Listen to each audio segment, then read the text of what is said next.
Hey, what's going on, ladies and gents, and what's going on out there, Manchester United fans? Well, let's talk about United's 1-0 victory over Brentford yesterday. United, they finally won a Premier League game in over a freaking month, so it feels really good right now to see United get a win today. But obviously, let's get one thing straight. Marcus Rashford needs to be paired up with another forward, or he needs to have support, because if there's one thing I've noticed in United's front attack is maybe outside of Rashford and maybe Bruno Fernandes, none of our other players really pose a threat to opposing Premier League defenses, especially Weghorst. Like, how the heck does Weghorst still have a starting job in United's starting 11 is beyond me, because Weghorst is not a good striker. I don't know why the heck we went after this guy, but what has Weghorst done for United so far? Because I'll be honest, I was not impressed with Weghorst's performances at all so far, let alone any of his performances with United, just because he's too inconsistent. And if he really did pose a threat to opposing defenses, then he probably would have most likely already had at least 10 goals right now with Manchester United,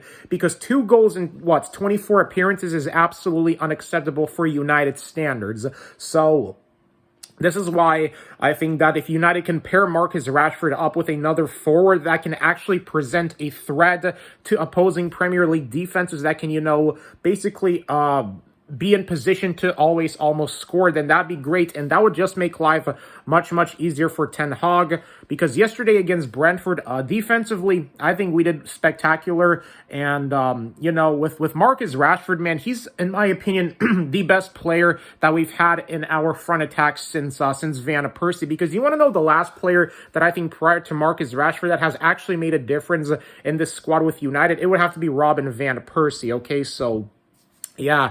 And with Rashford here, man, I just think to myself, imagine had Van Persie maintained his form with United and had Rashford made his debut while Van Persie was still with United, then maybe we would have been in better contention back then, because I still remember the Van Persie days, and the way how Marcus Rashford has been playing reminds me a lot of Van Persie's performances, especially 2012-13 Van Persie at Manchester United. That guy was just, that version of Van Persie was absolutely spectacular. And I think we can honestly say that this year's United, this year's season with United, Marcus Rashford, I think so far is having the best version of himself. That I would have to honestly make an argument and say that 22-23 Rashford at United is just as good as 2012 and 13 Van Persie.